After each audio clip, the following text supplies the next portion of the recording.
In a world where the evening news often broadcasts scenes of division and conflict, sometimes the most powerful stories are those that bloom quietly, one small act of kindness at a time. Today, we'll journey into an unforgettable moment born from a seemingly ordinary day, a story that began with a single cup of coffee and unfurled into a rippling tide of gratitude, culminating in a breathtaking display of unity outside a humble Starbucks. If you're searching for proof that tiny gestures carry immeasurable power, settle in and witness how a simple silent thank you changed, not just 2 lives, but an entire community. Before we jump back in, tell us where you're tuning in from. And if this story touches you, make sure you're subscribed, because tomorrow, I've saved something extra special for you. Our story starts on a cool spring morning at a busy Starbucks, nestled near the gates of Fort Carson military base in Colorado Springs. To its loyal morning crowd, the café was more than just a place for caffeine. It was a hub for connection. Soldiers in uniform rubbed elbows with local regulars over steaming cups, their quiet presence serving as both a comfort and a reminder of duty. Among the regulars was Sarah, a friendly 40-something with an easy smile and a reputation as a bright spot in everyone's day. She worked as a school counselor and came in every morning, drawn not just by her favorite vanilla latte, but also by the gentle camaraderie that brewed alongside the coffee, the barista's cheerful banter, the old-timers discussing football. At the corner table, the mom wrangling her twins before school. On this particular morning, Sarah stood in line, scrolling idly through emails as the scent of dark roast drifted past. Her thoughts flickered briefly to her own family, her brother David, who'd come home months ago after his latest overseas tour, and her late grandfather, who she'd always admired for his service in World War II. In her heart lived a strong appreciation for the sacrifices tied to every military uniform she passed. A legacy of respect and gratitude shaped by the stories she grew up hearing at her grandfather's knee. Ahead of Sarah, in line stood a young man in army fatigues. He was tall but somehow seemed to shrink beneath the weight of an exhausting week, a telltale sign to anyone who knew the demands of base life. His boots were dusted, his posture rigid but weary. Sarah, observing quietly, caught a glimmer of resolve in his eyes, the look of someone pressing forward in the name of duty, despite tired bones or unspoken worries. When he reached the counter, the soldier ordered a simple black coffee, handing the barista a crumpled dollar bill. As he waited, Sarah stepped forward. On impulse, she leaned in and whispered to the barista, "Let me get his coffee, please, and tell him thank you." It wasn't the first time she'd covered a soldier's drink, and if she had her way, it wouldn't be the last. She didn't think of it as charity, only as a small acknowledgement, a ripple of gratitude cast into the morning. The barista nodded, a small knowing grin on her face. Here, nestled so close to Fort Carson, gestures like these were more common than one might expect, woven into the fabric of community life. Still, every act had its own story, its own impact. The soldier, moments later, was told his coffee was taken care of by the woman behind you. He turned, a flicker of surprise crossing his face. Their eyes met for an instant before Sarah offered her trademark warm smile. "Thanks," he said, a note of genuine gratitude in his voice. His name tag read Carter, rank, sergeant. His thank you was soft, simple. Sarah shrugged, brushing off the gesture as if it were nothing. "Thank you for your service. It's the least I could do." She'd expected nothing more, no fanfare, no attention, just that fleeting, heartening moment. But for Sergeant Robert Carter, Sarah's gesture landed like a lifeline. For weeks he'd been buried in grueling training drills and late-night shifts, his spirit stretched thin. That single cup of coffee, given freely, felt like a reminder that his sacrifice was seen. Sergeant Carter accepted his coffee and, after shaking Sarah's hand, found a quiet table by the window. There, he sipped slowly, gazing out as cars passed and pedestrians bustled by. his mind replaying Sarah's simple kindness. The world so often moved too quickly for people to notice one another, let alone share a quiet thank you. He promised himself he would remember that moment. As he left the Starbucks to return to base, he carried more than caffeine. He carried the determination to pay it forward in a way that truly honored the gesture. Back at Fort Carson, Sergeant Carter recounted the story to his squadmates over chow. Their collective reaction was one of appreciation and inspiration. Each one could recall similar moments of civilian support. Each knew just how far a simple smile or a free cup of coffee could go in brightening a tough day on duty. "We should do something," one of the soldiers suggested as a half-joke. "Something big. Not just for Sarah, but to show everyone that stuff like this matters. What if?" Began another. "We did a flyover or something? Not just for drill, but as a thank you, for real community appreciation." The idea quickly snowballed. What started as joking camaraderie turned into something earnest and ambitious, a plan that would require pulling strings, moving mountains of paperwork, and rallying troops not just on base, but far beyond.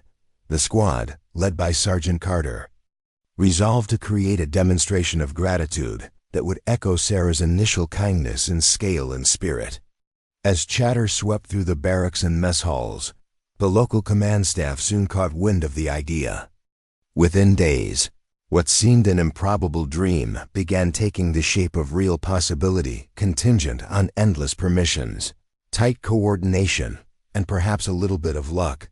Unbeknownst to Sarah, life outside her favorite morning café was about to shift in ways she could never have predicted. Her simple act, offered humbly and without expectation, was busy setting wheels in motion, wheels that would soon turn an ordinary Starbucks into the epicenter of an unforgettable display of community appreciation and military gratitude. As paperwork, phone calls, and whispered plans crisscrossed between the base and the community, the seeds of something extraordinary had been planted. Back on base, the ripple of Sarah's small kindness was rapidly turning into a wave. Sergeant Carter, still carrying the warmth of that morning's exchange, felt energized in a way he hadn't in weeks. After dinner, he gathered his squad, a group as varied as the country they served, yet bound by the shared language of service and sacrifice. The usual banter over maintenance reports and patrol schedules gave way to earnest brainstorming. Few squad members threw out lighthearted ideas. "Let's give her a medal. Cross-stitch her a thank you banner." Laughter softened the seriousness, but underneath it all ran a real current of intention. This wasn't just about coffee, or even Sarah herself. It was about honoring everyone who kept the faith in them and reminded them they weren't invisible outside the wire. At this point, Private Emily Rodriguez, the squad's youngest but perhaps its most spirited, raised her hand, eyes sparkling. "What if we did something so out of the ordinary that people couldn't help but pay attention?" she ventured. "Like a Black Hawk flyover. Not just for us, not just for Sarah, but for the whole community. Let them know we see every bit of their support." For a moment, quiet settled over the room, heavy with the weight of her idea. It was audacious. It would take planning, resources, and an all-hands-on-deck effort, yet suddenly, the challenge was a source of unity and drive. Sergeant Carter nodded slowly, catching the glance of his longtime friend and fellow NCO, Staff Sergeant Tom Reeves. "If we're going to do this, let's do it right," Carter said. "Let's make it real. Not just a gesture, but an event that shows how much it means to all of us, every act of kindness, every nod, every cup of coffee. We can set an example." Over the following days, they began to organize. Meetings spilled into late nights as plans took shape on whiteboards and in notebooks. Kit, a former event planner turned signal specialist, mapped potential dates, factoring in the busy training rotations and inevitable last-minute surprises endemic to military life. Rodriguez reached out to the unit's family readiness group, tentatively floating the idea and, to her delight, receiving immediate enthusiasm. The group, which routinely coordinated events for families and deployed soldiers, began contacting local businesses to see who might help with refreshments, supplies, or just spreading the word. It was an all-hands evolution. Soldiers accustomed to working in tight formation found themselves drafting email lists, calling city event coordinators, and brushing up on media relations. Carter realized that the key to pulling off something as ambitious as a Black Hawk flyover was not just about paperwork and permissions. It was about relationships, both within the military and outside of it. The first critical step was to approach the chain of command. Carter prepared his case as if he were briefing for a major operation. With rehearsed confidence, he walked into Colonel Michael Davis's office, explaining, in detail, how a public demonstration of gratitude could bridge the sometimes invisible gap between the base and the community around it. He described Sarah's story, emphasizing not just her personal gesture, but the broader impact of the everyday kindnesses shown to soldiers throughout Colorado Springs. He painted a vision of rotary wings thundering overhead, families gathered in awe, young children waving flags, the community reminded, if only for a few minutes, that their appreciation was seen and cherished. Colonel Davis listened in silence, fingers steepled, his reputation as a thoughtful but pragmatic leader well earned. At the end, he cracked a rare smile. "I like it, Sergeant," Davis said. "But this kind of thing takes a lot more than goodwill. You need aviation, airspace, safety sign-offs, a coordination effort across several commands, not to mention city permits and the blessing of the base commander. And we have to ensure it blends seamlessly into our normal training cycle." Instead of discouraging Carter, this lit a new fire. "Sir, I believe this will mean as much to our soldiers as it will to the community. I think we can make it work." With enough hustle, Davis nodded. "All right. I'll assign Captain Sarah Johnson to help you cut through red tape. She's the best at getting things done. If anyone can herd the cats, it's her. Draw up the mission plan." So with official provisional support secured, Carter began assembling the project team. Rodriguez set up a group chat for fast communications.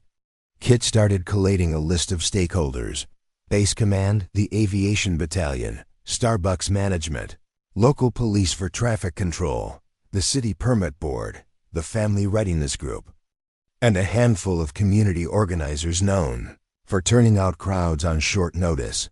They knew the biggest lift would be the helicopters themselves. Fort Carson's Black Hawk Squadron was perpetually busy, and their cosseting and operation came at considerable expense. Carter and Johnson scheduled time with Chief Warrant Officer David Miller, the steely aviator who oversaw helicopter operations. The initial meeting was rife with skepticism. "You want to take 12 Black Hawks over a Starbucks for a coffee? That's a new one," Miller deadpanned. But as Johnson and Carter outlined the plan's training overlap, the potential for morale building, and how the event would resonate through both military and civilian spheres, Miller relented grudgingly at first, then with a hint of admiration. "All right, no promises, but I'll liaise with command and see if we can piggyback on a scheduled exercise. That's your only shot, and even then, you'll need to convince the brass and the FAA." The path was far from clear, but a door had opened. As news spread through the ranks and into local civilian groups, people volunteered eagerly. The Starbucks manager, herself the daughter of a retired Air Force crew chief, promised she'd do whatever it took to help. Flyers were printed and distributed among military families and local businesses, each subtly omitting the details so that Sarah and others like her would stay blissfully unaware. By the time a week had passed, what had started as an impulse had grown into a genuine movement, propelled by goodwill and grit. Soldiers polished their dress uniforms and rehearsed speeches of gratitude in the mirror. Community members offered event tents and baked dozens of cookies.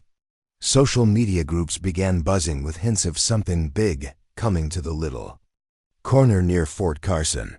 Preparing and narrating this story took us a lot of time, so if you are enjoying it, subscribe to our channel. It means a lot to us. Now back to the story.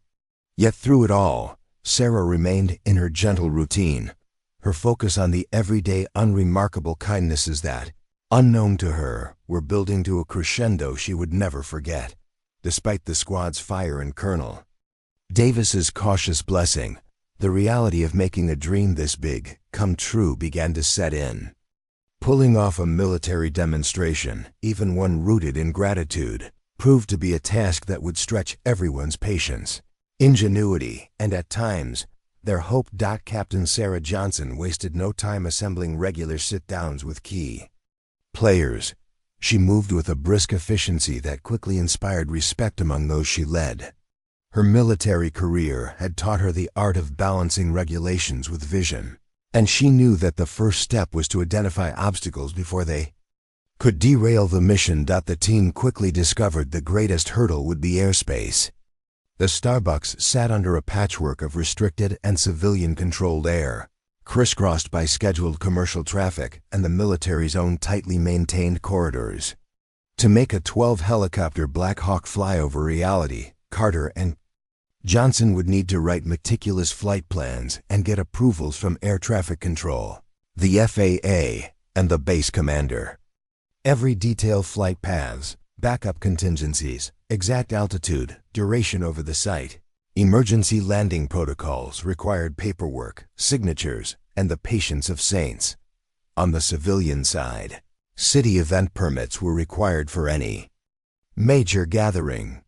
The Starbucks' parking lot, soon expected to fill with spectators, needed to be cordoned off for safety. Local police would need to manage traffic, and the fire department stipulated clear egress paths. Each office visit and phone call meant explaining the event over and over, reminding officials this wasn't just a military exercise, but a gesture of heartfelt connection between soldiers and the people they served. Meanwhile, news of the big surprise continued to spread through the grapevine. Though everyone was united in keeping details away from Sarah, flyers hung anonymously on bulletin boards. Family readiness group leaders passed along cryptic invitations. Mark your calendars, something special is coming to support our troops, and you'll want a front row seat. The effect was both chaos and unity. Some worried the secret would slip. Others simply doubled down on their commitment, rallying neighbors and local businesses to lend a hand or a voice. Sarah, meanwhile, remained blissfully unaware. Her daily routine offered subtle clues: a barista's barely hidden smile, an old friend at the soup kitchen who seemed endlessly distracted by her phone, her brother David's nervous excitement every time she mentioned her morning latte. But each clue disappeared as quickly as it appeared, and Sarah chalked it all up to the arrival of spring and the city's typical hustle. Throughout this whirlwind, the team encountered their share of setbacks. Just 2 weeks out from the scheduled date, a freak windstorm battered Colorado Springs, damaging one of the hangar doors on the Black Hawk fleet's main maintenance building. Repairs put 2 helicopters out of commission, giving C.W.O. Miller a fresh set of headaches. He grumbled to Carter one afternoon, "I can scrounge up a dozen, but you better have a rain check plan. It's Colorado. Anything can happen." Then there was the matter of funding. Though the military absorbed most operational costs via a joint training justification written by Captain Johnson, her bureaucratic expertise shining once again, many extras needed to come from the civilian side. The Family Readiness Group worked tirelessly, organizing bake sales, silent auctions, and raffles to drum up donations. Local businesses, sensing something meaningful, offered everything from catering to temporary fencing. The city council donated folding chairs. A local radio station volunteered a DJ for the morning. These gestures, like Sarah's coffee purchase, reaffirmed the project's heart. The closer the day approached, the more people wanted in, eager for their chance to be part of something positive and real, while Sarah continued giving her time and compassion to the soup kitchen and nursing home. Never dreaming she was the star of her community's growing plans, her impact subtly grew. At the nursing home, she spoke often with Mrs. Delgado, a grandmother whose own son had worn uniform years ago. One morning, Mrs. Delgado grabbed Sarah's hand and whispered, "You don't always know the difference a kind soul makes, Corita. But sometimes it comes back around in ways you never imagined." In the evenings, Sergeant Carter found himself going over contingency lists again and again. He worried about every moving part. If the repair crew couldn't fix those 2 Black Hawks, could the unit still make an impression with 10? If the city council pushed back on permits, would they need to relocate? If, heaven forbid, Sarah caught wind of things, would the magic be lost? Each night, he prayed for clear skies and sturdy choppers. Despite the mounting pressure, there were moments of levity. Rodriguez, normally all business during drills, took it upon herself to train civilian volunteers for crowd control. Her mock left face now direct the kids to the cookie table, left everyone in stitches. Reeves practiced his speech so many times in his mirror that his roommate threatened to start charging a ticket price. The baristas finally let in on the secret, created a mystery drink for staff only to find themselves giggling every time someone mentioned the word fly. At one coordination meeting, Captain Johnson offered a toast to Sarah. She never see this coming. But she reminds us that the greatest plans start with the smallest gestures. By now, TV cameras and local bloggers had gotten wind of the buzz. Requests flooded in for interviews not just with soldiers, but with the teachers and neighbors who knew Sarah best. For the first time, the spotlight threatened to outpace the plan. To keep the surprise, Sergeant Carter contacted the journalists directly. "Keep a lid on the details, please. Trust me, the reveal will be worth it." Most agreed, drawn more by the promise of authentic positivity than spectacle. As the big day drew closer, the feeling across both base and town shifted. People felt invested. They counted down to a moment that, initially meant for one woman, had grown into something meant for all, proof of the extraordinary power living within ordinary kindness. With one frantic week left, the mission's moving parts were finally lining up. The helicopters would fly pending one last safety briefing and a final patch on the repaired hangar door. The weather forecast held clear for Saturday morning. The city, the Starbucks, the soldiers all were ready. And Sarah, still thinking only of her latte, had no clue that 12 Black Hawks and a grateful community were about to land at her feet. Preparing and narrating this story took us a lot of time. So if you are enjoying it, subscribe to our channel. It means a lot to us. Now back to the story. The week before the flyover was a blur for both the soldiers and the civilians knee-deep in preparation. Each day was filled with a heightened sense of urgency. Timetables were checked and double-checked. Last-minute phone calls zipped back and forth between Fort Carson, city offices, and the Starbucks on the corner lot. The grand plan, one that began with a humble coffee purchase, hung on 100 little details coming together in perfect synchrony. Sergeant Carter ran on adrenaline and very little sleep. He found himself waking before sunrise, up with the first rush of military training and staying up late into the night. The Operation Thank Sarah group chat, once filled with jokes and brainstorming, was now overflowing with logistics, extra caution tape or just cones for the parking lot. Have we confirmed the DJ's start time? Reeves, is your speech finalized? Each notification was a small reminder failure was not an option, not with so many eyes on them and hearts invested. Inside the Starbucks, anticipation bubbled just beneath the surface. Baristas who'd become trusted confidants in the operation found themselves caught between excitement and nerves. They practiced their latte art with more care than ever, eager to put their best foot forward for the coming crowd.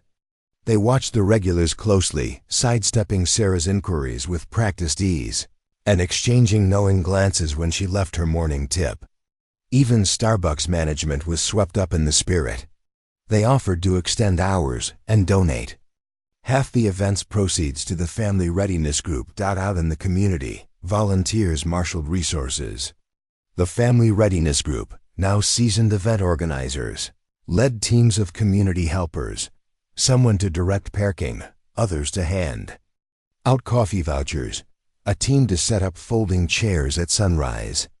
The city contributed event signage and traffic cones, and the fire marshal's team made rounds to check the escape routes were unobstructed.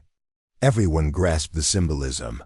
This morning wasn't about grandeur, but about care, unity, and a little well-earned wonder. Meanwhile, the military side ran its own rigorous checklists. Inside the hangar, ground crews worked through the night, wrenching and inspecting every bolt on the recently repaired helicopters. The aviation unit's young pilots leafed through flight plans with a seriousness usually reserved for official reviews. There would be no dramatic maneuvers, just a careful, majestic approach directly over the Starbucks before circling north and returning to base. Safety officers held dry runs and simulation briefings, emphasizing how high-profile events carried their own pressures. Throughout it all, Captain Johnson held it together with unflappable precision and a reassuring touch. She briefed everyone down to the volunteers carrying treat baskets with tactical clarity, but also with softness. All of this, she reminded them as they closed out the final prep meeting, is about a community saying thank you to its own. That night, the local news stations ran teasers about the secret surprise planned for Saturday, and the air was thick with speculation. Some guessed it might be a celebrity visit. Others whispered about an elaborate military demonstration. Through it all, Sarah remained oblivious to the effort swirling around her. She spent Friday afternoon, as she always did, helping teens at the youth center with their college applications, blissfully unaware that her signature gesture of unassuming warmth was about to be returned 1,000-fold. But not everyone wore their poker face as well. Sarah's brother David was finding it increasingly hard to stay quiet. At Friday night dinner, he was fidgety, responding to her casual questions with single-word grunts and nervous laughter. Their mom, fully in on the secret, tried to redirect the conversation whenever Sarah came close to asking about events on base. Even her friends at Starbucks seemed distracted, quick to change the subject if she mentioned plans for the weekend. For Carter, that final night before the event was a solemn one. He found himself outside, beneath the Milky Way's sweep above the parade grounds, reflecting on the story's journey. He thought about Sarah, how her kindness had pulled him back from exhaustion and doubt, and he wondered what this day would mean to her. Would she recognize herself in the soldier's salute? Would she understand how deeply her simple gesture had been felt, how it had grown into something far greater than herself? The squad gathered for a final huddle in their barracks uniforms. Pressed, speeches ready, boots polished until they gleamed. Rodriguez, who rarely showed vulnerability, admitted she hadn't slept since Tuesday. "It's not just about the flyover," she said. "It's about making someone who never asks for thanks feel seen." Her words lingered in their shared silence. As midnight ticked past, a few clouds drifted across the moon, but the forecast promised clear skies and light winds for dawn. There was nothing left to do now but trust in their preparation and in each other. Elsewhere in town, similar nerves thrummed through the event's civilian volunteers. Many lay awake replaying their instructions, wondering if they would remember when their roll was called. Others were simply filled with anticipation, not just for spectacle, but for the emotional lift the city so badly needed. In every story worth telling, the night before the climax holds its own kind of magic, a tension that comes with daring to hope everything will work out. For all its complexity, the heart of this occasion was achingly simple. A handful of people determined to say thank you had accidentally gathered an army behind them, united by a faith in the ripple effect of goodness. Meanwhile, Sarah drifted through her usual bedtime routine, Her only excitement a new library book to read over her coffee the next morning. Her life seemed undisturbed, ordinary. But just beyond the edge of her imagination, the city and its soldiers were holding their breath, the dawn about to break on a gesture of gratitude unlike any she or anyone had ever seen. By the time the smallest signs of dawn began to bloom on the horizon, the chessboard was set. The community, the soldiers, and the sky itself seemed poised for transformation. As sunlight painted gentle streaks of pale gold over Colorado Springs, a quiet hum of anticipation began weaving through the streets near Fort Carson. The air was cool and crisp, the kind of morning that hinted at possibilities, and everything from the breeze rustling, early blooming tulips to the distant clink of tent poles being assembled felt charged with purpose. At Starbucks, the first to arrive were the family readiness group and event volunteers. They moved briskly, unloading folding chairs, setting up barriers, and arranging tables for pastries and water. The air was thick with whispered instructions. Move the drinks table a few feet back. Let's keep the sidewalk clear for foot traffic. Don't forget the allergy signs. All delivered in the tense, excited hush reserved for moments that matter. Carter and his squad pulled up in uniform, eyes bright but jawlines tight as they took in the growing scene. Johnson did a walkthrough with her event checklist, her steely demeanor softened by the growing evidence that, this time, every last detail was falling into place. Rodriguez, usually all energy, took a rare moment to survey the crowd quietly, searching faces for signs of anxiety or excitement. For many, the event was more than a spectacle. It was a statement, a visual thank you that their daily struggles and sacrifices were seen and appreciated. Inside, Starbucks workers prepared for an unusual rush. The air was heavy with the rich scent of brewing coffee, and baristas compared notes, guessing whether this morning's crowd would break their previous sales record. The manager, apron freshly ironed, made a quick speech to her staff. Today isn't just about making coffee. It's about making memories.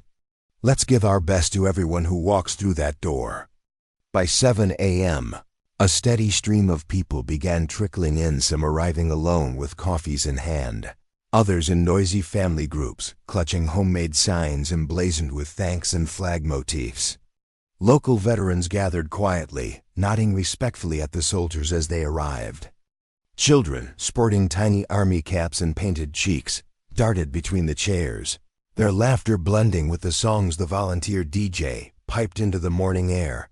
Sarah's friends and family mingled within the crowd, all under strict instructions not to let her suspect anything. Her brother, David, fidgeted near the sidewalk, feeling the responsibility of secrecy like an itch under his skin. If she asked him why he was there so early, he planned to feign a morning jog. The local news van arrived and set up near the edge of the parking lot, cameras angled, microphones tucked away until the main event. Reporters chatted quietly among themselves, the tone respectful, as if even they sensed this wasn't just their next broadcast, but the kind of story people would tell for years. Not far off, a group of soldiers in their dress uniforms rehearsed the short speech Carter planned to deliver, a speech that everyone had contributed to, but only he would read. It was both a thank you and a promise. For every gesture, every show of support, small or large, know we see you. Know you lift us up, and know we won't ever forget. With each passing minute, the tension grew, almost a pressure against the clear morning sky. Even as laughter and music filled the air, eyes kept flicking southeast. Toward the horizon, everyone knew the real show was coming from above. Meanwhile, Sarah began her usual walk from home to Starbucks, completely oblivious. She marveled at the freshness of the morning, greeting neighbors as she passed blooming flower beds and newspaper bundles stacked on stoops. The thought of the busy day at work ahead never crossed her mind. For now, it was just Sarah and the promise of warm coffee. She was running a few minutes late and had texted her friend Miriam to save her spot in line, never realizing that hundreds were waiting for her. Just before Sarah rounded the final corner, the atmosphere shifted. Sergeant Carter, standing at the edge of the crowd near the event's heart, looked skyward. He could hear the faint, unmistakable thump of rotor blades in the distance, a rhythm that sent a shiver through everyone with experience near an airfield. He radioed Johnson, "They're on approach, ETA 2 minutes." As word quietly spread among the planners, the DJ faded out the music. The crowd's chatter softened, replaced by a collective intake of breath. Children climbed into parents' arms for a better view. Veterans stood a little straighter. Baristas pressed faces to the glass, abandoning coffee cups mid-pour to catch a glimpse of history. All the rehearsals, all the worry, and every rushed meeting melted into something primal anticipation, wedged tight between hope and awe. Sarah, blissfully unaware, was just half a block away. She paused to pet a neighbor's dog, still wondering why there was such a crowd at her usually sleepy Starbucks. Was the mayor in town? Or maybe a food festival for the nearby school? With a final goodbye to the dog, she turned toward the café and the moment that would change her story forever. As the thumping of the Black Hawk rotors grew steadily louder, everyone turned as one. The first chopper appeared over a copse of distant trees, sunlight gleaming off its fuselage. Then another, and another, until the sky pulsed with the synchronized arrival of a dozen Black Hawks, flying in perfect formation. Windows rattled. The American flag, mounted atop the Starbucks drive-through sign, fluttered proudly in the churning downdraft. For a split second, time felt suspended. Soldiers, civilians, young and old, every eye raised in awe.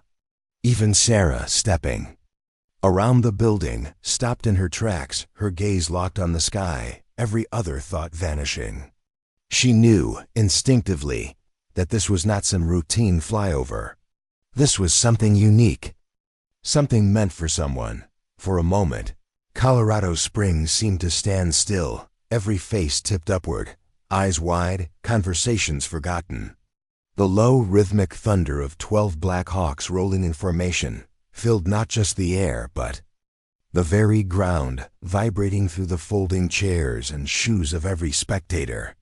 Old-timers drew in sharp breaths, recognizing both the might and the discipline required to fly so tight and so low, so close to their hearts and homes. The sun, not yet high enough to bleach the golden morning, caught polished metal and spinning. Rotors, casting wide, whirling shadows over the Starbucks parking lot and beyond. Kids clapped hands over their ears, shrieking in delight and awe. Some ran in circles, capes and flags trailing behind, swept up by the sheer spectacle of it all. Near the front line of chairs, a few veterans stood at attention posture, rigid, eyes shining with unspoken pride. Sarah, frozen on the sidewalk, felt her heart thump in her chest in sync with the helicopters above. At first, she just marveled with everyone else a civilian granted a front row seat to something extraordinary. But then she noticed it. An odd pattern, the way everyone kept glancing her way, the hushed excitement as people whispered and pointed. With wide, expectant eyes, a sense of unreality crept through her. Could this be?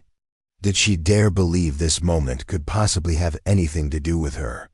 The Black Hawks hovered with practiced precision. Their formation, previously heading north, banked in a slow arc and swept directly above the Starbucks. The shadows briefly engulfed the entire crowd, and for a heartbeat, it felt as if all of Colorado stopped to witness. Then, with a calculated turn, the helicopters split into 2 lines 6 per side, fanning out to create a corridor of air directly above the lot. Captain Johnson and her military event crew, stationed at the eastern edge of the crowd, unfurled a large banner reading, "Thank you to those who care." The banner stretched between 2 flagpoles, one displaying the stars and stripes, the other the Colorado state flag.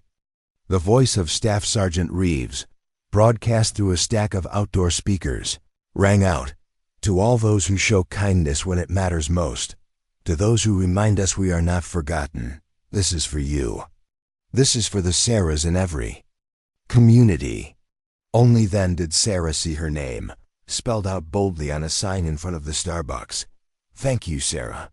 Above a row of hand-drawn hearts and little paper coffee cups, each signed by a soldier or community member. Her knees nearly buckled. Clapping her hand over her mouth, she looked around, tears welling up, as so many of her friends and neighbors grinned openly, offering thumbs up and hugs. Even the baristas were pressed against the counter's glass, eyes gleaming, unable to hold back tears. The helicopter's engines pulsed with controlled power. Then, as if choreographed, all 12 Black Hawks dipped slightly in synchrony before climbing together skyward, engines roaring, a farewell salute to the woman whose quiet generosity had drawn them all together. For 30 perfect seconds, the air was filled with power, gratitude, and the overwhelming knowledge that this day was unlike any other. As the blades faded into the vast blue, the crowd collectively exhaled. Voices rose in cheers, applause, and shouts of "Thank you" and "God bless our troops." Sarah, cheeks streaked with tears, finally managed to step forward, half stunned, half embarrassed, but utterly unable to contain the huge, trembling smile breaking over her face. She was quickly enfolded in a series of hugs, first from her brother, then from her friend Miriam, and soon enough by neighbors and strangers alike, all eager to share in the joy. Reporters jumped into action, snapping photos and filming as kids waved, dogs barked, and soldiers grinned from ear to ear. Sergeant Carter made his way through the throng, cap in hand, uniform immaculate, clearly fighting his own emotions. He extended his hand to Sarah, then finding greater resolve, offered her a crisp salute. The crowd stilled for another moment, many wiping their eyes. "Sarah," Carter said, his voice just loud enough for the crowd to hear, "on behalf of all of us soldiers, families, neighbors, I want you to know that your kindness, small as it may have seemed, means more than you'll ever know. You reminded us we are seen, we are valued, and that our service is worth something. Today, we hope you feel our gratitude, returned 1,000-fold." He gestured, and every soldier in attendance snapped to attention and echoed the salute. An unprecedented display of unity, camaraderie, and heartfelt respect, delivered not because she'd asked for it, but precisely because she never did. Tears streamed freely down Sarah's cheeks now as the applause surged anew, the sound wrapping around her like a comfort she never expected. Nearby, Mrs. Delgado from the nursing home beamed, waving her cane. Kit from the squad snapped a photo, capturing the precise instant. Sarah looked up, face uplifted to the sky, heart utterly full. In that moment, more than any news camera could ever capture, the meaning of community, the power of a kind gesture, the way it could ripple out to touch so many, was made real. But the event was far from over. As the crowd settled, the local radio DJ took the mic, calling for anyone with stories of service, giving, or gratitude to come forward. Veterans spoke. Teachers and teenagers spoke. Someone started an impromptu rendition of "America the Beautiful." Families gathered for group photos.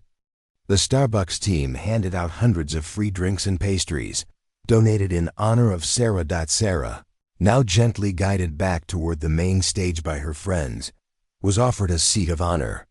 It was only midway through the morning, and ahead, many more thanks would be given, hearts opened, and stories shared. And as media requests began rolling in, Sarah realized her story, and the hope it carried, was about to stretch far beyond her little corner of Colorado Springs. The thrum of helicopter rotors lingered like a heartbeat in the crowd's memory, and even as the sky quieted, the energy on the ground felt anything but ordinary. People milled about the Starbucks lot, drawn together in clusters, some embracing, others lost in conversation, all basking in a radiance that didn't just come from the morning sun. Sarah stood near the makeshift stage, blinking against the tear-bright light and trying to absorb it all. Every few seconds, a new face appeared in front of her, a former student she hadn't seen in years, Staff from the soup kitchen who brought her a bottle of water and a wide smile. Elderly veterans and windbreakers with service pins shining in the lapels. Each of them offered gratitude, some with words, others with simple gestures, such as a hand covering their heart or a single deep nod. She barely managed to process Sergeant Carter's words, but she felt their sincerity sink deep. Gratitude. From these soldiers, she realized, wasn't showmanship, it was a language of respect, spoken in a way only those who have lived sacrifice can truly understand. Up front, the radio DJ welcomed anyone willing to share a story. The mic was lifted first by an older woman whose son served in Korea. She spoke about the endless waiting and how community support helped her through lonely winters. Next, Kit, still in uniform, described how acts like Sarah's inspired soldiers to keep going, even on the hardest days. When you buy us coffee, or just say, "Thank you," Kit said, "it reminds us why we do what we do. It means everything." A chorus of local teens took the stage next. "Sarah always says small things add up," their spokesperson said. "She taught us to look for people who need a little light, and today, it's our turn to do the same." Their teacher, Mrs. Jefferson, handed Sarah a bouquet that the class had put together, each flower representing a different act of kindness Sarah had inspired. A grocery run for a neighbor, a week of tutoring after school, rides for students whose parents worked late. The crowd oohed at the colors and the creativity, another sign of just how far Sarah's influence reached even before this day. Off to one side, the Starbucks manager and her baristas handed out extra drinks and pastries. Snatches of conversation floated by. "I served with her brother. That's the lady who always tips double." Every detail, small and large, was recounted and celebrated. The media, ubiquitous but respectful, stuck to the periphery. A Channel 9 cameraman panned slowly from Sarah, in her place of honor, to Carter and his squad still mingling with the crowd. Another reporter chatted with a group of elderly veterans in faded hats, capturing stories the crowd at home would soon savor. A particularly moving moment occurred when Sarah was surprised by a live phone call patched in by a local radio host, her former counselor from high school, now living in Florida, who congratulated her for never outgrowing the habit of changing the world, one caring gesture at a time. As the festival atmosphere settled, so did Sarah's own heart. The surreality faded into something grounded and warm. She finally accepted a chair, sipped at a now cool coffee, and let the voices of friends and strangers swirl around her. Every few moments, someone pulled her aside for a private word, a gratitude, a confession, a memory rekindled. For perhaps the first time ever, she was forced to simply accept kindness, rather than give it. Sergeant Carter and his squad rotated between greeting community members and sharing quiet, reflective conversations with other soldiers. Reeves, still marveling at the morning's success, spoke with an older veteran who'd watched the flyover from a wheelchair. "It brought back so many memories," the man admitted, "but mostly it reminded me that folks still care." Another young soldier, nervous at first, admitted to Rodriguez how much she'd struggled after her last deployment. "You don't always talk about it, but not knowing if your neighbors even notice you're gone, it's tough. Today changed my mind." Rodriguez squeezed her hand, encouraging her to share more if she felt comfortable. Around them, other service members found space to open up often, for the first time in public, about the strange, rewarding, and sometimes isolating reality of military life. Throughout the morning, the local radio DJ continued drawing people to the stage. A retired nurse described meeting Sarah while volunteering at the soup kitchen, recalling how Sarah brought comfort and laughter even on the busiest nights. A mother of two shared how, years ago, Sarah organized rides for her children when she was ill. Each story rippled outward, sparking new recollections and sparking the assembled crowd into applause or laughter. Some soldiers admitted, quietly, how much home front heroes like Sarah meant to them. One confessed, "I joined thinking, It was about the flag or medals, but it's the people who welcome you home that really matter. When the crowd finally calmed, Carter returned to the microphone to offer a final salute to Sarah, but this time, he expanded it. This isn't just about one person, no matter how amazing she is. This is about a whole community that lifts each other up. Today is proof of what happens when good deeds multiply. Sarah, blushing and bashful, finally managed a few words. I don't know what to say, except that you all have given me more than I ever gave. All I wanted was to say thank you. Her eyes swept over the soldiers, her friends, and her neighbors. It doesn't take much, just a smile, a coffee, a moment. You never know how much it will mean. Applause swelled again, not just for Sarah but for every ripple effect kindness had set in motion. As the press called out for interviews, and small groups coalesced for group photos, it became clear. The story, like the gratitude behind it, was much larger than one morning or one person. But for Sarah, Carter, Rodriguez, and every soul touched by the flyover, life would never again feel quite so small. In the days following the Black Hawk flyover, the story reverberated far beyond the Starbucks parking lot. Social media feeds across Colorado Springs lit up with photos and videos. The fluttering blades, the lines of uniformed soldiers saluting, Sarah's stunned and tearful smile, all shared and reshared by thousands moved by the spectacle. Local news stations replayed the story for days, each broadcast sparking fresh outpourings of gratitude for both the military and the everyday unsung heroes. Walking among them, the Starbucks at the center of it all became a local pilgrimage site of sorts. New patrons arrived just to meet the baristas and stand, for a moment, with reverence in the spot where Sarah had been surprised. Someone hung a laminated photo of the flyover near the register, signed by the Family Readiness Group, and a jumble of school kids. Baristas found themselves in longer conversations with strangers, old veterans, young couples, single moms, each wanting to share what the story had meant to them, but perhaps most profound were the stories emerging from inside the military community. Sergeant Carter, Rodriguez, Reeves, Kit, and countless others returned to base forever changed.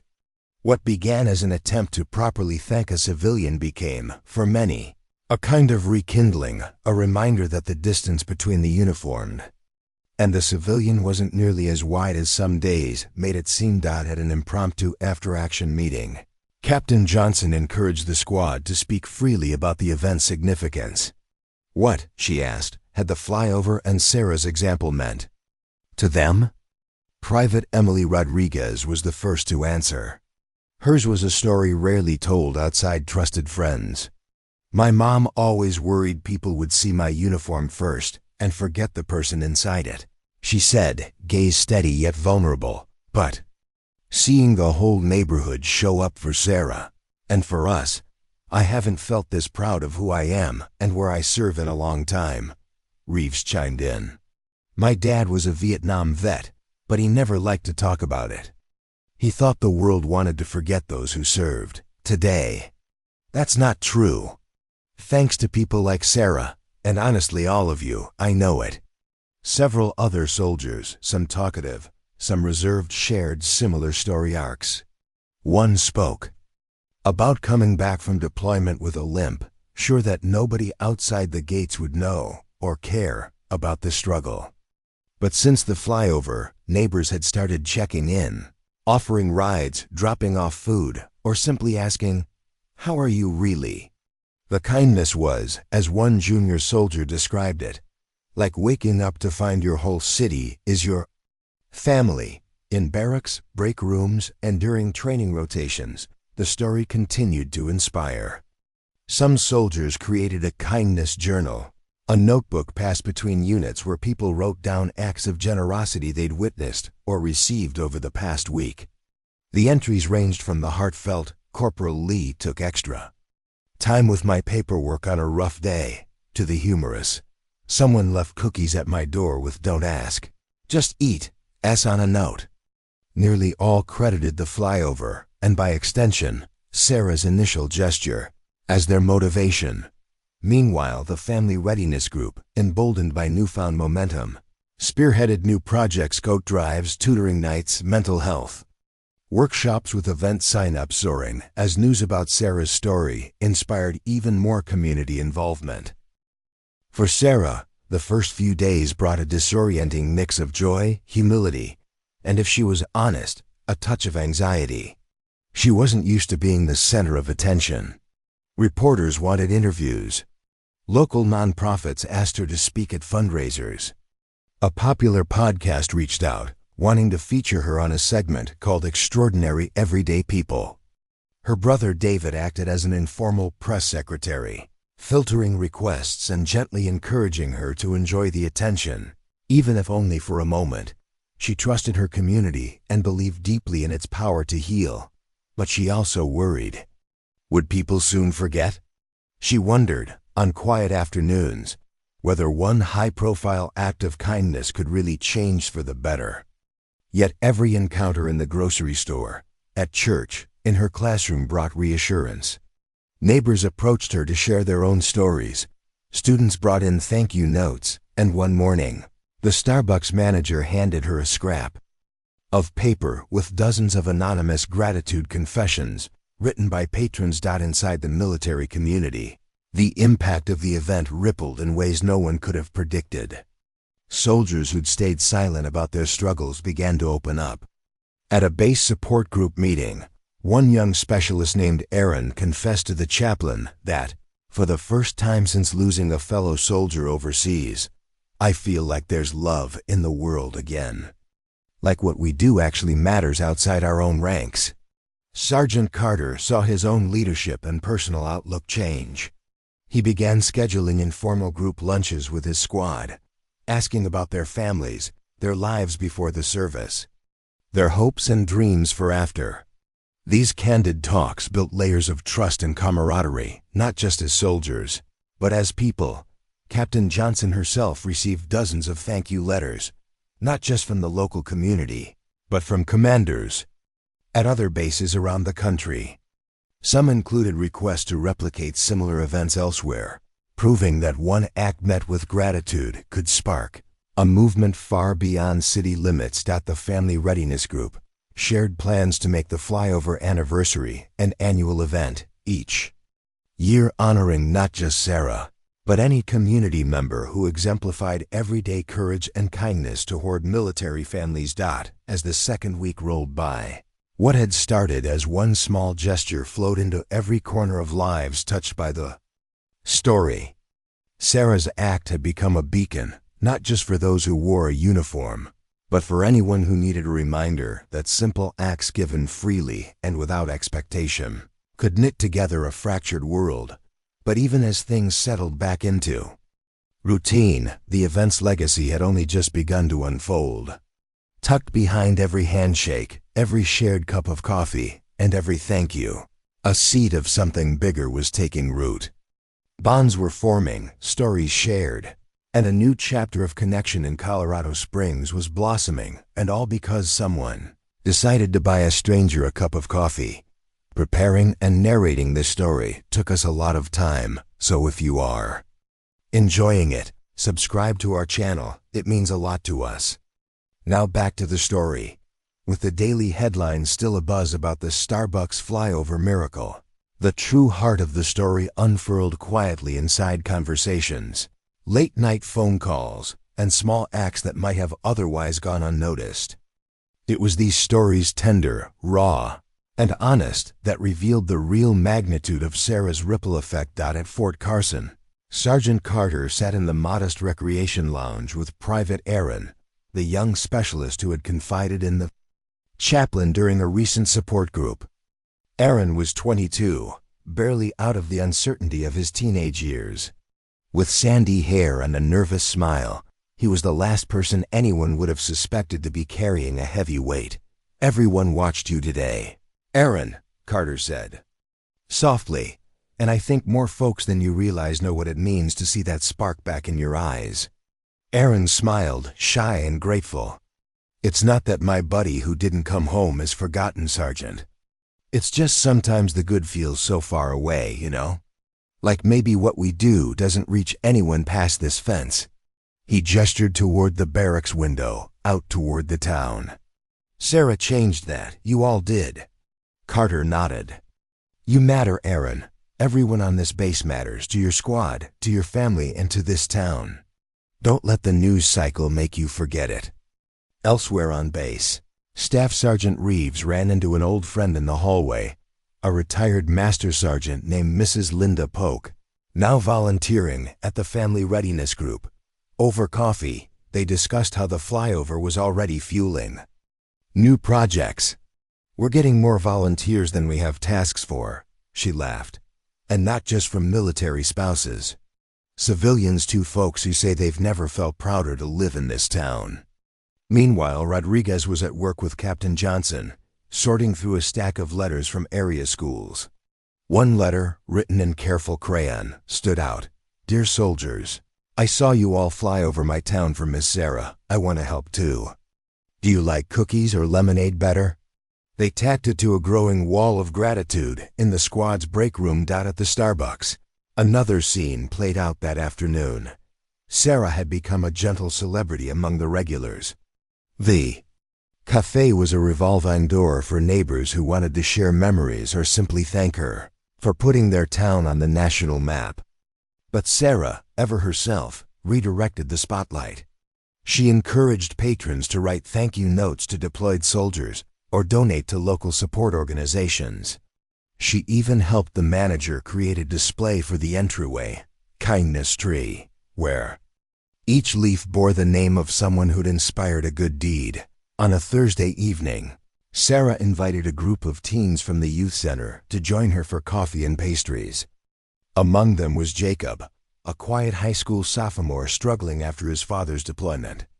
Jacob rarely opened up, but that night, emboldened by the stories swirling around town, he shared a poem he'd written about missing his dad but finding joy in the little things, like seeing soldiers smile or hearing the flyover's thunder. His words moved everyone at the table. The other teens began talking more openly about their own military connections or how the flyover had sparked conversations at home. Some brainstormed ways to keep the momentum going. A community cleanup, care packages for troops, or letters to lonely elders. Sarah listened, championed every idea, and made a note to connect them with the Family Readiness Group. In one particularly moving moment, an older Vietnam veteran named Mr. Garner returned to Starbucks. He'd avoided community events for years, worried he was too much of the past. But after seeing the flying Black Hawks and Sarah's embrace by the town, he decided he could risk belonging. He found Sarah by the Kindness Tree. Back in '68, when I got home, there were protests, not parades, he said. I spent years thinking it was best to stay invisible. His voice trembled, but his eyes burned with conviction. But today, you showed me a better world is still possible. Thank you. Sarah squeezed his hand, tears shining in her own eyes. You belong here, Mr. Garner. This town is yours too. Back at the base, the wall of gratitude continued to grow, a living document of soldiers and civilian stories, with new additions daily. There were notes from deployed troops abroad, touched to learn their hometown was thinking of them. Notes from local business owners who started offering discounts to service members. And even letters from military children, expressing how proud they were of their moms and dads. Captain Johnson, reflecting with a cup of tea, spoke to Kit. It's like folks suddenly remembered that kindness is contagious. Every person that steps up makes it a little easier for the next, and the next. Kit smiled. That's why this flyover needed to happen, ma'am. It's not about the noise or the spectacle. It's about permission to feel, to help, to heal. In these days of aftermath and awakening, countless private little stories formed the real tapestry of impact. A neighbor mowed the lawn for an elderly veteran. A bakery donated loaves to the soup kitchen. Teachers created Thank a Helper Days at 3 elementary schools, inspired by Sarah's humility. The town's mayor proposed a city with kindness. Challenge, encouraging residents to outdo each other in good deeds. Everywhere. The refrain was the same. Because of one small act, a coffee paid. A smile shared, a whole town was changing. Through it all, Sarah continued to find herself at the center, and yet always pointing outward, lifting up the voices and needs of others. "If I have one wish," she told the local newspaper, "it's that everyone would realize how easily goodness grows. All you have to do is plant something small." With the world watching, Colorado Springs was proof that small things rooted in real, human connection could indeed give rise to something magnificent. Not far from Fort Carson's gates, in a modest rented house, Private Emily Rodriguez sat at the kitchen table with her mother, Lucia. The warmth of the house was filled with scents of frying onions and cumin, Lucia's comfort food for anxious days. Emily, still running on adrenaline from the flyover, picked at her dinner with a distracted smile. She'd thought the excitement would pass after the event, but if anything, her heart felt even fuller as the days went on. Lucia, a first-generation immigrant, watched her daughter with a mixture of pride and concern. Emily's military service was both a badge of honor and a root of quiet worry. But since the flyover, Lucia had noticed something new in her daughter's energy. She'd overheard Emily on the phone telling an aunt in California, "I finally feel like what I do matters, not just to the army, but to my own town." "Tell me again how it happened, Mia," Lucia prompted, settling opposite Emily with a mug of chamomile tea. So Emily told the story once more, how Sarah's gesture spread from a simple coffee to a wave of gratitude, how the helicopters filled the sky, and how, as she stood in formation during the salute, she felt as connected to the families in town as to her battle buddies. Lucia listened quietly, nodding in understanding. "It's a good thing people remembering soldiers are also daughters and sons, neighbors and friends." Emily smiled. Sarah saw that. She always sees that. Later that evening, Lucia joined a virtual meeting of local military spouses. For years, the group had discussed best ways to support each other, but participation had often flagged. Now, spurred by the flyover and its emotional aftermath, the digital meeting was bustling with new faces and suggestions. One spouse, whose husband was on his first deployment, shared, "I used to feel invisible here. Now everywhere I go, at the store, at my kids' school, someone asks about my family or tells me to thank my husband. I'm not alone anymore." Inspired, Emily and Lucia volunteered to help organize a new initiative, First Fridays for Families. Each month, military and civilian families would gather, sometimes for a simple potluck, other times for a shared service project. One upcoming Friday, Sarah was invited to join as guest of honor, tasked with helping the youngest children plant a garden next to the community center, a permanent symbol of growth from simple beginnings. Back at the Starbucks, Sarah was finding that her days were fuller than ever. She continued to volunteer at the soup kitchen in the evenings, but her morning routine had gained a new significance. It became common for off-duty soldiers to stop in, not just for coffee, but for a chat. Some wanted to thank her for what she did, while others simply found comfort in her presence, when she never lorded over anyone. One morning, Sergeant Carter joined her table. No cameras, no speeches, just two friends, a pair of lattes, and the Palmera's no cameras. Sound of footsteps outside. "Has it sunk in yet?" Carter asked with a gentle smile. Sarah shook her head, still stunned. "It's like waking up in another life. I don't deserve all this attention, Rob. It should be for everyone who tries to make this place better." Carter leaned in, voice firm yet kind. "But you started it, Sarah. You gave all of us permission to hope. That's not nothing." They shared stories about the people they'd met in the aftermath. Carter talked about the wall of gratitude on base, how every squad member, from grizzled sergeants to new recruits, walked by daily just to feel a little lighter. Sarah recounted a story about a local police officer who paid for the groceries of a military widow at checkout. "The gratitude travels, Rob. It never ends up where you expect. As word of Sarah's story continued spreading, the family readiness group began fielding messages from other military bases around the state. One base in northern Colorado asked for advice on organizing their own Appreciation Day. Another, in southern Wyoming, invited Sarah and Carter as special guests at a bridge builders luncheon focused on community alliances. The local VA hospital asked if Sarah would speak to their volunteer corps about creating welcoming spaces for returning vets. In every case, Sarah was humble but resolved. "Let's use this spotlight," she told the family readiness group. "Not for me, but for the helpers, the forgotten, and the lonely." Her willingness to share the narrative only expanded its range. Soon, the local newspaper ran a series of stories not just about Sarah, but about other pivotal figures like Mrs. Delgado at the nursing home, Mr. Garner, the long-retired Vietnam vet, and even Jacob, the young poet from the youth center. Readers from across the state wrote letters of encouragement. Donations to military support groups increased, and more businesses displayed, "We support our troops and the helpers" signs in their windows. At a family readiness First Friday potluck, as soldiers and civilians mingled over lasagna and green chili stew, Emily Rodriguez made a heartfelt toast.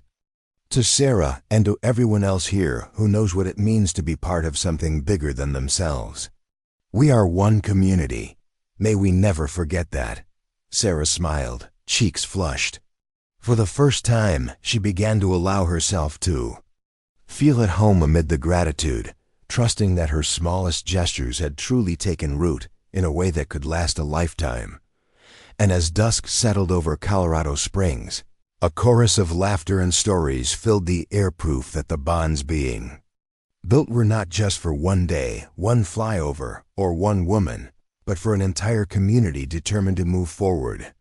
Together, the quiet hum of Colorado's late evening was interrupted by a different kind of sound, a soft knock on the door of Staff Sergeant Tom Reeves' home. He looked up from his laptop, blinking away the fatigue. It was late, too late for visitors, but the knock persisted. Rising slowly, he opened the door to find a small group of neighbors, their faces familiar and kind, holding a carefully wrapped box. "Hey, Tom," said Mrs. Delgado, the woman from the nursing home who'd been part of Sarah's stories. "Thought you could use some of these." Inside the box were handmade forgiveness bracelets, a stack of handwritten notes, and a few small tokens, reminders that, even in darkness, others held light. The notes spoke of hope, love, and understanding, written by local children, veterans, and civilians who wanted to show they cared. Tom looked away, trying to steady his trembling hands. How long had he been hiding the weight of his own mind? The nightmares, the flashbacks, the feeling that he was still fighting in a war that had long since ended. After the flyover and the stories it inspired, countless people reached out, some quietly, some bravely, and he finally understood. Healing starts with connection. "Thanks, everyone," Tom managed to say, voice thick. "This means more than I can say." That evening, Sarah sat on her porch, staring at the sky, which now seemed infinitely more expansive. She reflected on the extraordinary stories that had spun out from her simple act of kindness, how they intertwined with soldiers like Tom and so many others who bore invisible scars. Across town, Emily Rodriguez responded to her own challenges with newfound resolve. She began volunteering at the local VA hospital, helping fellow vets navigate the complicated web of mental health resources. Her story, inspired by the flyover and the community's response, had reached deeper into her life and opened her eyes to unseen struggles. One afternoon, she sat in a room with a young veteran named David, who was trembling as he described recurring nightmares. Emily reached for his hand and said, "You're not alone. I get scared too sometimes. I just need a reminder that it's okay to ask for help." Her words resonated, like a link in the chain of resilience that she was building. Slowly, the stigma around mental health was being chipped away, replaced by compassion and understanding. Meanwhile, The local veteran support group expanded its outreach, hosting healing circles, safe spaces where service members and civilians could share stories, listen, and support one another without judgment. Sarah often attended these gatherings, sharing her own thoughts about kindness, gratitude, and the importance of community. One veteran, a woman named Lisa, who'd served in Afghanistan, approached Sarah after one meeting. With voice trembling, she said, "I was angry for so long, thinking no one cared. But hearing everyone's stories, I think maybe it's not too late for me to find peace." Sarah gently hugged her.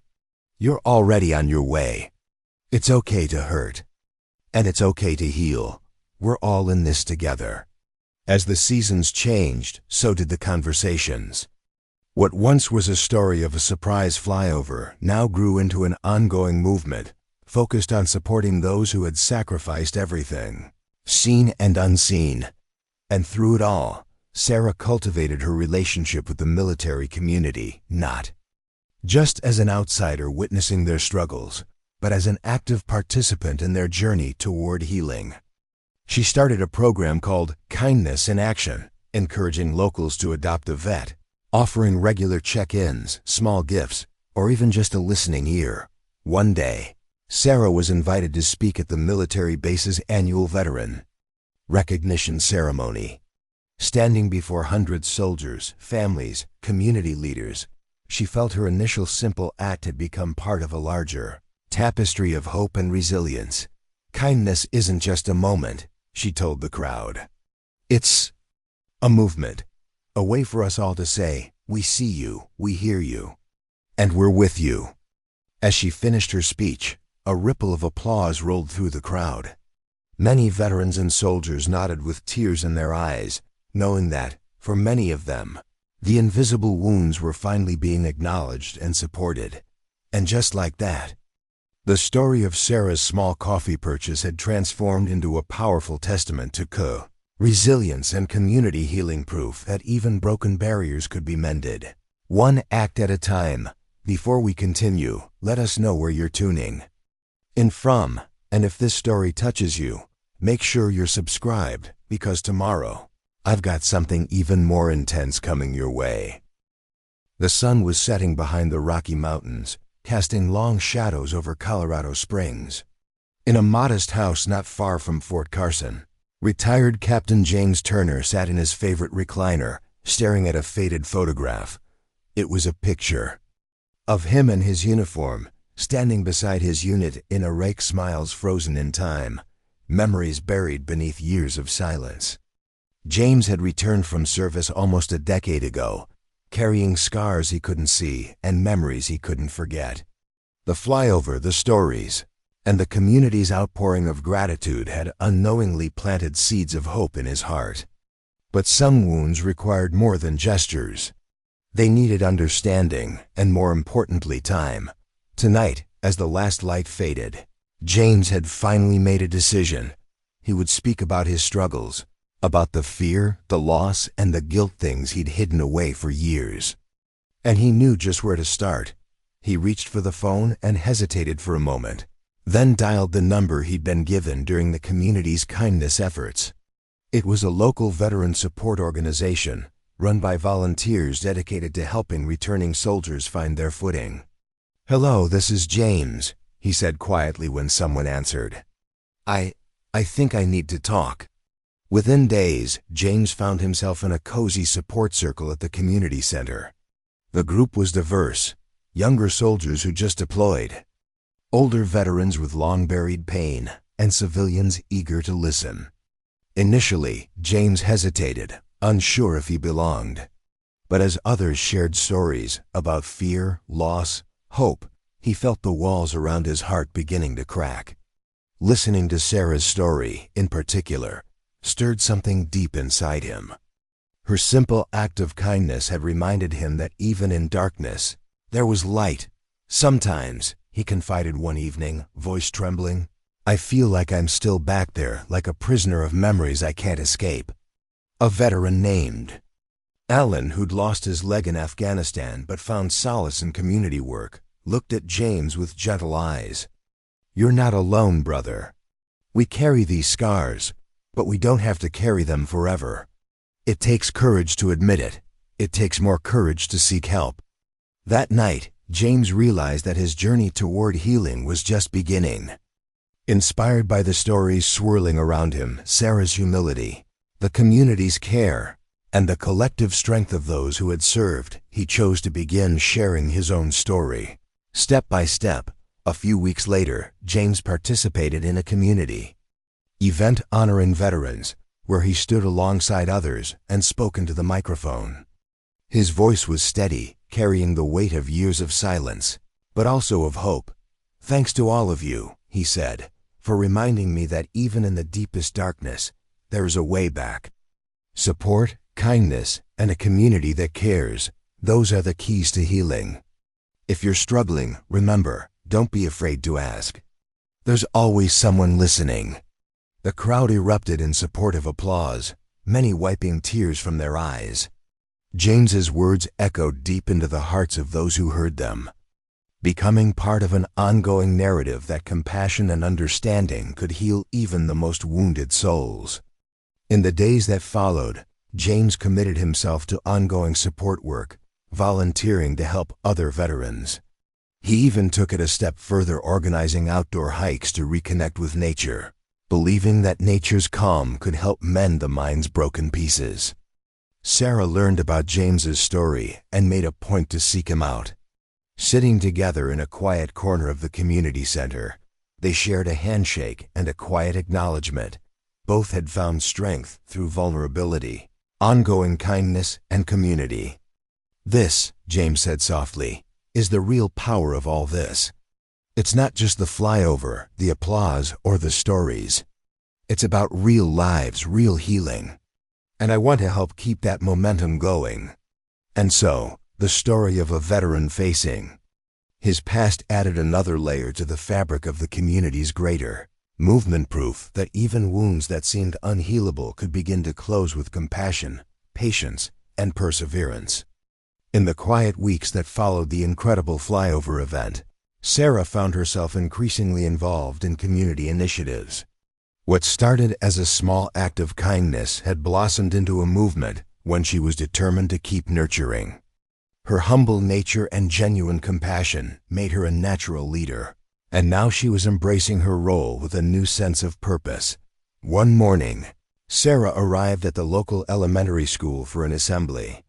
The auditorium buzzed with anticipation, children chattering, teachers murmuring conversations about today's special guest. Today's theme, kindness as power. Sarah was introduced to a rapt audience of 3rd and 4th graders.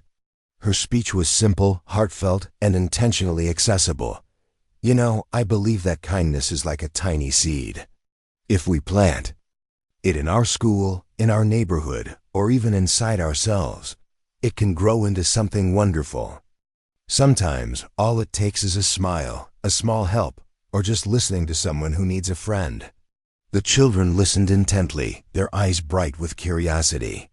Sarah shared stories from her own life, about a time she helped a neighbor, about the soldiers who flew over her town, and how even small acts can ripple outward.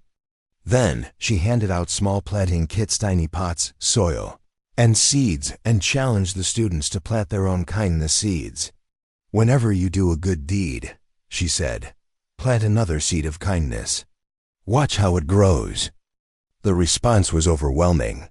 Students eagerly grabbed their kits, excited to start their own kindness gardens, and many promised to do one good deed that week. Meanwhile, teachers approached Sarah, thanking her for inspiring new conversations about empathy and service. Several students took her aside afterward to share their own ideas, bullying prevention campaigns, community cleanup projects, and even a kindness ambassador club. That afternoon, Sarah gathered with local youth leaders, volunteers, mentors, and school counselors to brainstorm how to expand this kindness garden initiative. They planned a series of monthly activities, ranging from neighborhood cleanup days to kindness poetry contests. Sarah's mission was clear: empower youth to be deliberate agents of good. fostering the next generation's resilience and compassion. Later that evening, she sat in her living room, reflecting on the day. Her phone buzzed with messages, a photo from a teacher showing a classroom full of children proudly displaying their planted seeds. Her heart swelled. Her friend Miriam called. "Sarah, you're turning into something special. The kids are so inspired. This whole community feels different. You've ignited a spark." Sarah smiled, but her mind was already thinking about the next step, how to ensure this movement persisted and grew. She drafted a proposal for a kindness ambassadors program, emphasizing that every person, adult or child, had a role to play. She reached out to the local newspapers, asking to feature stories of young kindness champions, knowing that shared stories would motivate more families. Within days, a series of articles spotlighted children and teens making a difference, helping seniors with groceries, organizing toy drives, and writing thank you letters to soldiers overseas. School counselors reported a noticeable drop in bully incidents and an increase in peer-led kindness activities. Teachers told Sarah that their students seemed happier, more connected, almost as if the act of planting a seed was planting a new hope inside each child. Meanwhile, Sarah's own journey deepened as she realized that her initial act, the paying for a soldier's coffee, had grown into something much larger. She now saw herself not just as a passive supporter, but as a catalyst. She stood in the town square during one evening gathering, addressing a crowd gathered for a community celebration of kindness, a new tradition launched in honor of the flyover anniversary. "With each of us," she said, "we hold the power to create ripples of kindness that can change the world. It doesn't take grand gestures, just sincerity, courage, and the willingness to act when we see someone in need."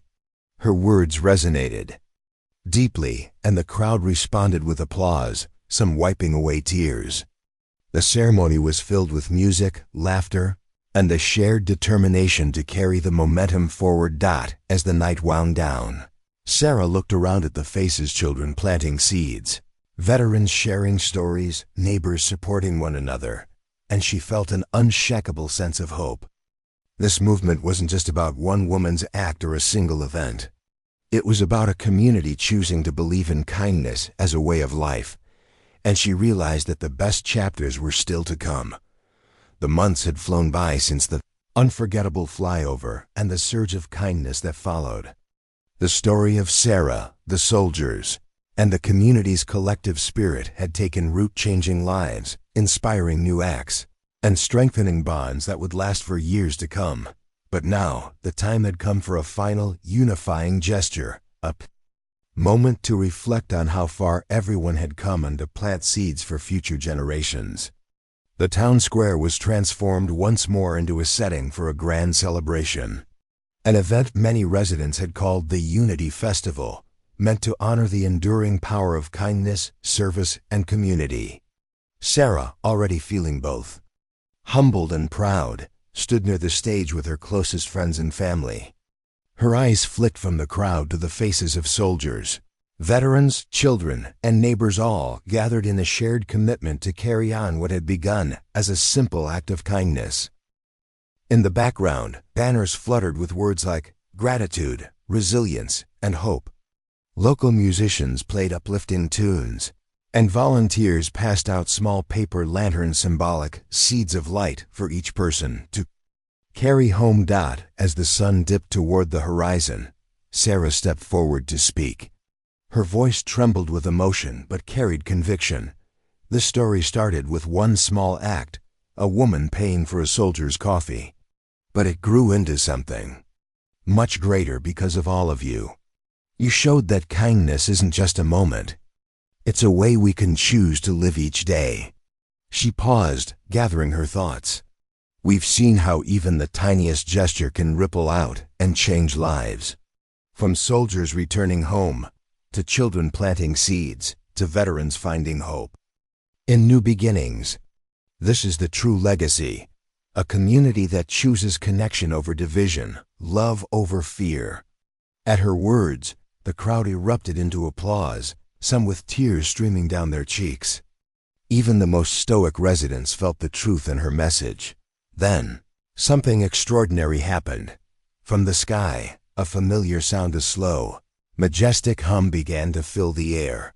Turning in unison, the crowd gazed upward above the town square, where 12 black hawks reappeared in perfect formation. This time they weren't just a spectacle. They carried a message. As they hovered, the pilots expertly unfurled a massive banner trailing behind them, waving gently in the evening breeze. "Thank you, community, you made this happen." The crowd cheered, an outpouring of shared hope and gratitude. The helicopters circled overhead once more, their presence a final, unforgettable tribute to everyone who had contributed to this movement.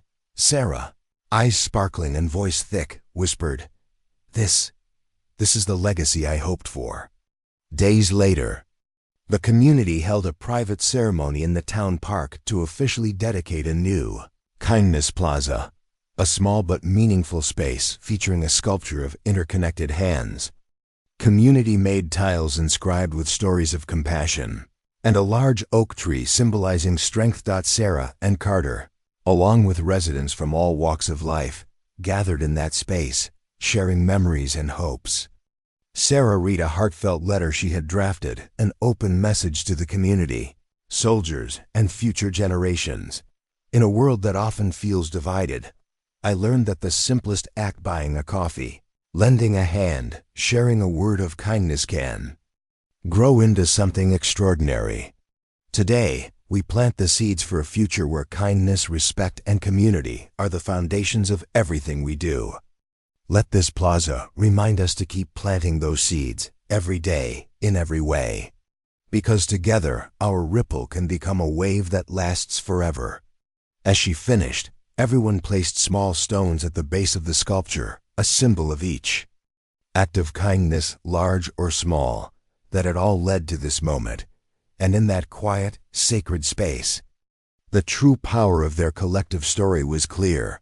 By choosing kindness, they had created a legacy for others to follow, a beacon for hope, resilience, and love that would shine for generations. The sun cast a warm glow over the Kindness Plaza, a symbol of hope and unity built on the roots of small acts and unwavering community spirit. Hundreds of residents gathered in the new space, sharing stories, laughter, and tears of gratitude. The entire town felt different, stronger, more connected, more alive with purpose. Sarah stood in the center, overwhelmed by the scene. Her humble act of paying for a soldier's coffee had become so much more. It was the spark that ignited a movement no one could have anticipated, transforming her town from a place of mere routine into a beacon of kindness. Looking out over the crowd, Sarah took a deep breath. She remembered that day at Starbucks, the simple gesture, the surprise flight of Black Hawks, the stories of healing and resilience that had unfolded since.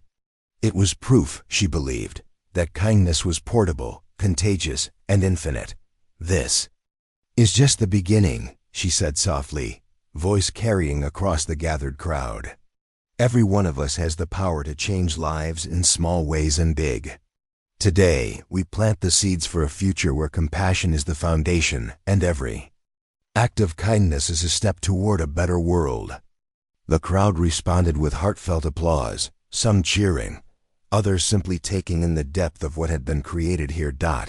As families explored the plaza, kids playing near the sculpture, elders resting beneath the oak tree, Sarah's thoughts turned to the countless lives touched along the way, soldiers returning with new hope, veterans finding community, children learning that kindness is strength, and neighbors stepping up for each other. She gently touched her heart, feeling the ripples of her small act now intertwined with the stories of many. And in that moment, she knew her journey and theirs had only just begun, because, as the community looked toward the horizon, they understood that the ripple of kindness would never truly fade.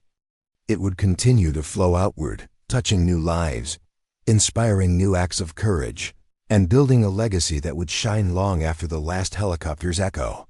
And so, to everyone watching and listening, remember this: no act is too small. Every one of us has the power to plant a seed, Nurture it with love, and watch it grow into something extraordinary. Start today. Make that call, share that smile, pay it forward.